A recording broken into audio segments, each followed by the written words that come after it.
So 5 degrees, 50-mile-an-hour wind, snowing. I'm out here looking at the motorcycle, trying to determine windshield options. And I was looking at a tool tube because my adventure setup will be a little bit different. This is commuter setup. That case works great for 90% of my miles, but my adventure rides, I want to put roto packs back there and move some stuff around. So I thought, okay, I need a tool tube.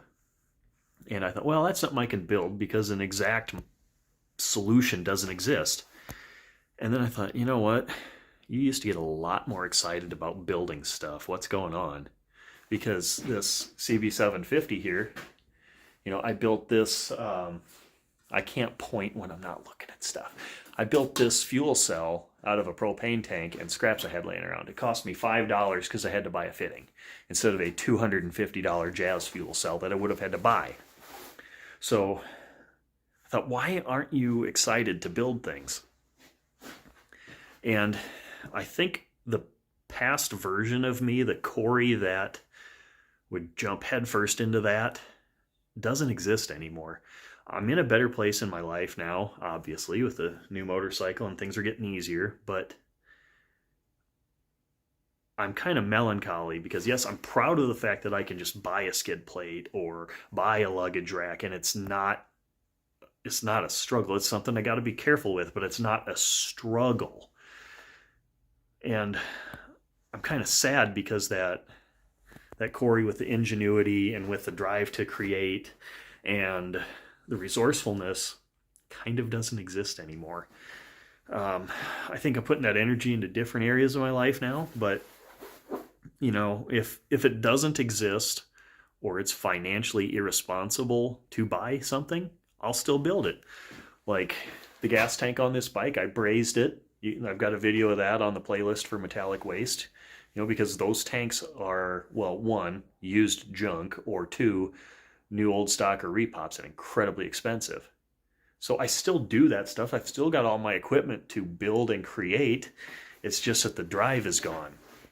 And like this CB750, CB500, I'm going to have to modify the skid plate to put those cruise pegs on it. And it's like, oh yeah, I can be thoughtful about it and the placement and everything, and it's modifying it, and it didn't excite me. It's a chore now. So, again, I'm just doing a, roadside ramble even though I'm in my garage. But I'm sad that part of me is gone and that a new version of me exists, but it's almost like mourning the loss of someone, like, well, that Kory doesn't exist, and I'm kind of realizing that, I might have a little bit of old. I might have caught the old. And I feel kind of burned out just in general all the time. And my body doesn't work as well as I need it to, and that's pissing me off.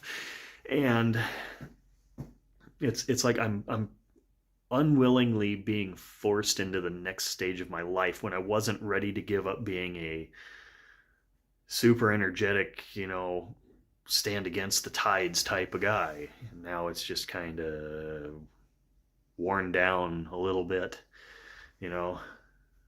still strong, but worn down.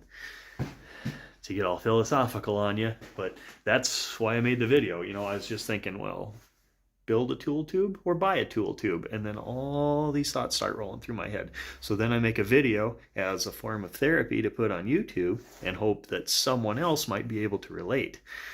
I'm not as good as some of the other garage dwelling philosophy guys like this old Tony or Av or any of those guys, but there's all kinds of books on this. There's all kinds of YouTubers that probably explain it better, but that's what triggered it in me, was a tool tube. And I realized, oh, you're a different person now. But it's fine. I've got new adventures planned. I've got new toys to play with. Hopefully spring will be here soon, because I don't like this cold shit.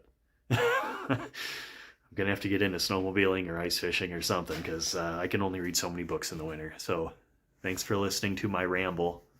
I'm okay. I hope you are too.